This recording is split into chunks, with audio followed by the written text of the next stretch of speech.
اللہ کا ذکر کیا ہے؟ اس کا نام لو، اللہ اللہ اللہ اللہ اللہ، لا الہ الا اللہ، لا الہ الا اللہ، لا الہ الا اللہ، ذکر کرتے رہو۔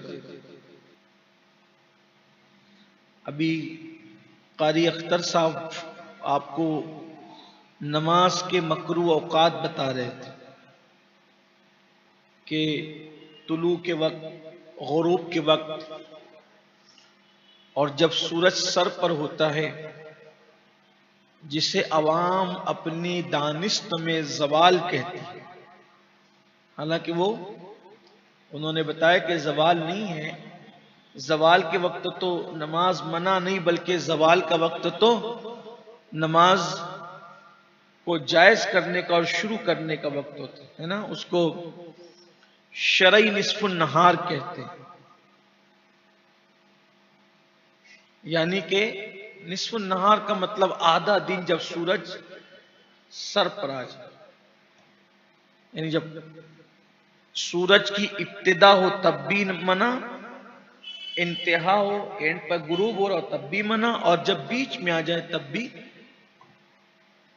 اسی طرح یعنی نماز بھی ایک موقع آتا ہے کہ منع ہو جاتی کہیں، ٹھیک ہے، نہیں پڑھ سکتے آپ طلوع کے وقت، غروب کے وقت، اور روزہ بھی کبھی منع ہوتا ہے، عید کے دن نہیں رکھ سکتے، اور پھر ادھر بقرعید کے 4 دن نہیں رکھ سکتے، ٹھیک۔ حج کی تو اجازت ہی مخصوص ایام میں، اس کے علاوہ حج نہیں ہو سکتا، کوئی کرے تو نہیں ہوگا حج، یعنی کسی چیز کا کوئی نہ کوئی وقت مقرر ہے، پھر تعداد بھی مقرر ہے، اپنی مرضی سے نہیں کر سکتے۔ لیکن اللہ کے ذکر کی شان یہ ہے کہ اللہ کا ذکر کبھی منع نہیں، اور اس کی کوئی تعداد بھی نہیں ہے، بلکہ کیا فرمایا؟ اللہ کا ذکر کرو ذکرن کثیرا، اللہ کا ذکر کثرت سے کرو۔ اور پھر اللہ کا ذکر کیا ہے؟ اللہ فرماتا ہے فَاذْكُرُونِي أَذْكُرْكُمْ، تم میرا ذکر کرو میں تمہارا ذکر کروں۔ بعض مفسرین نے کہا کہ تم میرا ذکر کرو میں تمہارے چرچے کروں گا۔ اس ضمن میں حدیث پاک آئی ہے، میرے آقا علیہ السلام حدیث قدسی بیان فرماتے ہوئے کہتے ہیں کہ اللہ فرماتا ہے جب تم میرا ذکر محفلوں میں کرتے ہو تو میں تمہارا ذکر فرشتوں کی محفل میں کروں، اور جب تم میرا ذکر اکیلے میں کرتے ہو تو پھر میں تمہارا ذکر شان تنہائی کے ساتھ کرتا ہوں۔ تم مجھے جیسے یاد کرتے ہو میں تمہیں ویسے یاد کرتا ہوں۔ اللہ کا ذکر یہ کرتے رہو، اللہ کا ذکر۔ تو فرمایا کہ وَذَكَرَ اسْمَ رَبِّهِ، اور جنہوں نے اللہ کا ذکر کیا اپنے رب کا ذکر کیا، فَصَلَّى، اور انہوں نے نماز قائم کی، نماز پڑھی انہوں نے، وہ نمازی ہو گئے۔ پہلی چیز گناہ سے پاک ہوئے، دوسری چیز اللہ کا ذکر کی۔ میرا مشورہ ہے آپ سے کہ اٹھتے بیٹھتے چلتے پھرتے کوئی ایک ذکر مقرر کر لو جو آپ کو سمجھ میں، جیسے اللہ اللہ اللہ اللہ اللہ پڑھتے رہو، یا پھر آپ اللہ کا ذکر کریں۔ حدیث پاک میں آتا ہے جو اللہ کہتا ہے اللہ اس کو اپنا دوست بنا دیتا ہے، تو اللہ کا ذکر کریں، یا پھر کلمہ شریف پڑھتے رہیں، لا الہ الا اللہ لا الہ الا اللہ لا الہ، کئی مرتبہ اس کی تکرار کریں، پھر اس کے بعد محمد الرسول اللہ کہہ لیں۔ اب اس سے ہوگا کیا؟ جب آپ یہ ذکر کریں گے زبان سے کریں، اور اگر زبان سے نہیں کرتے تو زبان بند کر دیں اور دل میں ذکر کریں، لا الہ الا اللہ، یا اللہ اللہ اللہ اللہ اللہ۔ ایک وقت ایسا آئے گا آپ لوگوں سے بات بھی کریں گے تو آپ کا دل جاری رہے گا، منزل، اور پھر بہت لطف آئے گا، بڑی لذت آئے گی۔ اللہ کا ذکر کریں۔ یا پھر سبحان اللہ، الحمدللہ، اللہ اکبر، یعنی ذکر کرتے رہیں. ذکر کی بڑی برکت. حدیث پاک میں آتا ہے کہ جب ہم اللہ کا ذکر کرتے ہیں تو جہاں جہاں تک ہماری آواز پہنچتی ہے وہ ساری چیزیں اللہ کے ذکر کے حوالے سے ہمارے لیے گواہ ہو جاتی ہیں، اور قیامت کے دن وہ گواہی دیں گی کہ فلاں فلاں موقع پر اس بندے نے تیرا ذکر کیا تھا. اس سلسلے میں ایک واقعہ بیان کیا جاتا ہے کہ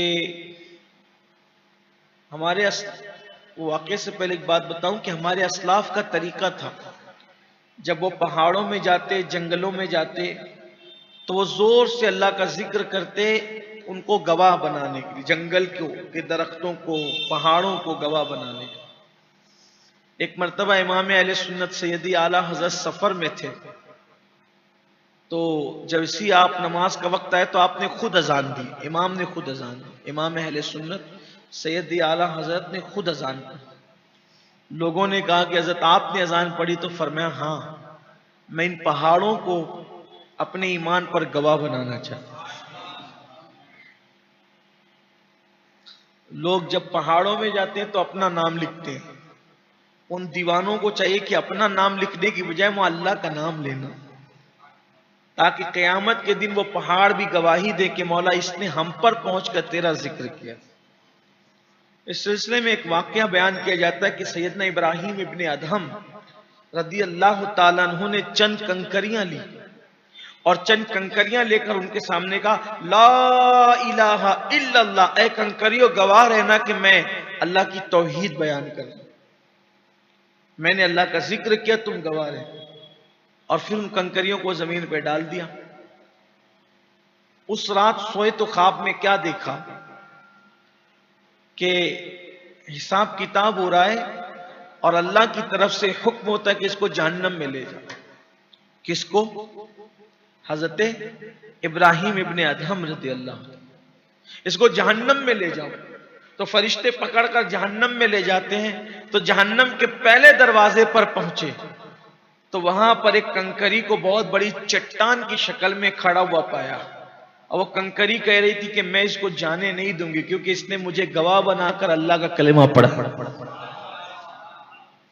فرشتے دوسرے دروازے پہ لے گئے تو دوسری کنکری کو پایا، تیسرے دروازے پہ لے گئے تو تیسری کنکری کو پایا، حتیٰ کہ سارے دروازوں پہ وہ کنکریاں بڑے چٹان کی شکل میں تھی. پھر حکم ہوتا ہے کہ اسے جنت میں لے جاؤ.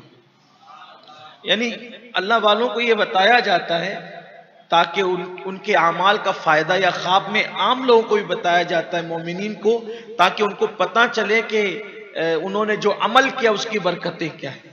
تو اللہ کا ذکر کرو. یہ جو بڑبڑ کرتے ہو نا، بک بک کرتے ہو، یہ ختم کرو. کوشش کرو زیادہ سے زیادہ اللہ کا ذکر کرنے کی. اور بہت مختصر مدت لے کر کے ہم آئے ہیں اس دنیا میں، اس لیے کوشش کرو. اور پھر میں لوگوں سے کہتا ہوں، پہلے ہی میں نے کہا کہ کلمہ طیبہ سے بڑھ کر اللہ کا کوئی ذکر نہیں. افضل الذکر لا الہ الا اللہ. سب سے بہترین ذکر کلمہ شریف ہے.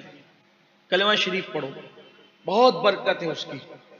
اگر آپ کلمہ شریف اس طرح پڑھتے لا الہ الا اللہ محمد الرسول اللہ صلی اللہ علیہ وآلہ وسلم، اس طرح پڑھتے ہیں، آپ کو زندگی میں کوئی دوسرا وظیفہ کرنے کی ضرورت نہیں.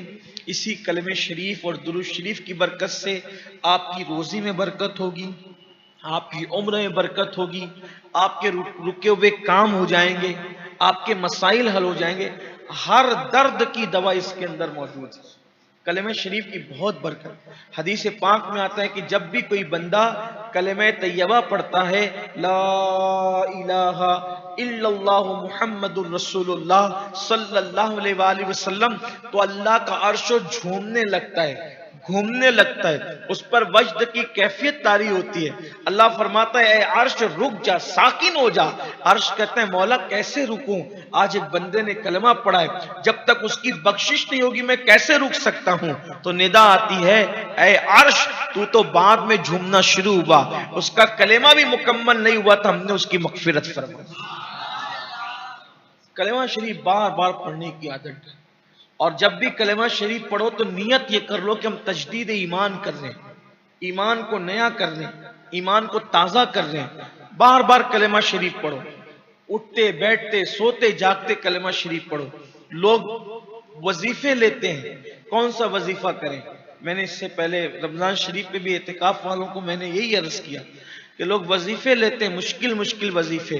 آپ سے پوچھتا ہوں یہ کلمہ جسے ہم کلمہ طیبہ کہہ رہے ہیں، اللہ نے عرش پر لکھا، یہ کلمہ لا الہ الا اللہ محمد الرسول اللہ صلی اللہ علیہ وآلہ وسلم اللہ نے عرش پر لکھا، عرش کے پائے پر لکھا، کرسی پر لکھا، جنت کے دروازوں پر لکھا، حوران جنت کی پیشانی پر لکھا، ان کی پتلیوں پر لکھا، اللہ نے لکھا۔ اب اگر اس سے بڑا کوئی کلمہ ہوتا تو کیا وہ نہ لکھا جاتا؟ تو جو کلمہ اللہ نے ہر جگہ لکھا، ہم اس کلمے کی اوپر توجہ نہیں دیتے اور کہتے ہیں وظیفہ دو وظیفہ دو۔ یہ سب سے بڑا وظیفہ ہے۔ یہ کون سا وظیفہ ہے جو کافر کو مومن بنا دیتا ہے، جو مشرک کو موحد بنا دیتا ہے؟ آپ ذرا سوچیں تو صحیح نا۔ یہ کلمہ شریف بہت برکت ہے اس کی، اور آسان بھی ہے، سب کو یاد بھی ہے، بار بار اس کی تکرار کرو۔ اور ایک بات یہ آپ کو بتاؤں، جس نیت سے آپ کلمہ پڑھیں گے، جس نیت سے، اللہ آپ کی وہ مراد پوری فرماتا ہے۔ ایک صحابی بارگاہ رسالت میں آئے، انہوں نے عرض کی یا رسول اللہ صلی اللہ علیہ وآلہ وسلم میرے گھر میں برکت نہیں ہے۔ آقا نے فرمایا کلمہ پڑھو، لا الہ الا اللہ محمد الرسول اللہ صلی اللہ علیہ وآلہ وسلم، کلمہ پڑھو۔ انہوں نے چند دن کلمہ پڑھا، اللہ نے ان کے گھر میں برکت عطا فرمائی۔ بہت برکت ہے اس کلمے کی۔ میں سمجھتا ہوں زندگیاں ختم ہو جائے لیکن کلمہ طیبہ کی برکت بیان کرتے کرتے زبانیں گھس جائے گی، اس کی برکت بیان نہیں ہو سکتی۔